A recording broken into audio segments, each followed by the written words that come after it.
it has taken a chat with a cricketer to uncover it, but New Zealand Prime Minister Mr Luxon has inadvertently exposed the unlivable conditions of Premier House, the country's official residence.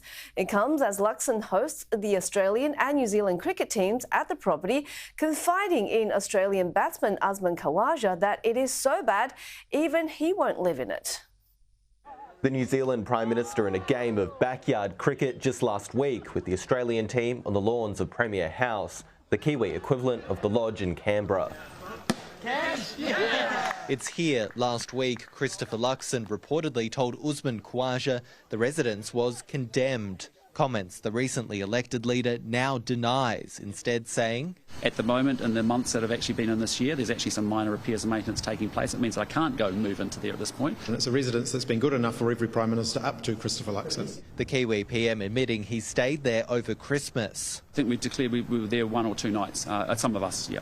And we think she was standing round about here when the photo was taken.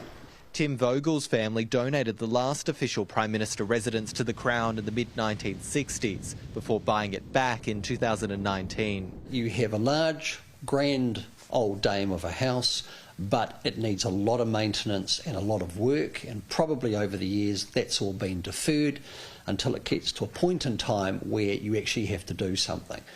And so I'm assuming with Premier House, if it's got the same issues as here, it's cold, it's not properly insulated, it's not double glazed, probably a lack of good heating. You've seen what's happening when you've had governments that actually haven't faced up to decisions. A leaked secret document from the Premier House Board estimates costs to refurbish the PM's official residence to be as high as $28 million.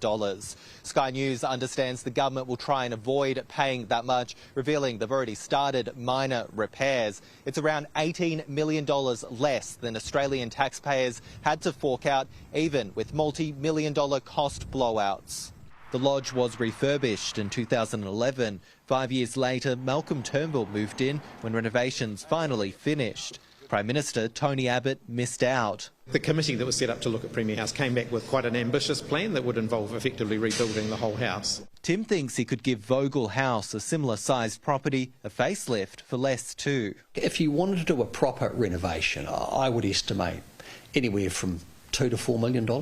Following criticism, Mr Luxon says he will repay a $48,000 a year entitlement he claimed to live in his mortgage-free Wellington apartment. It might well be within the rules, but the reality is it was becoming a distraction.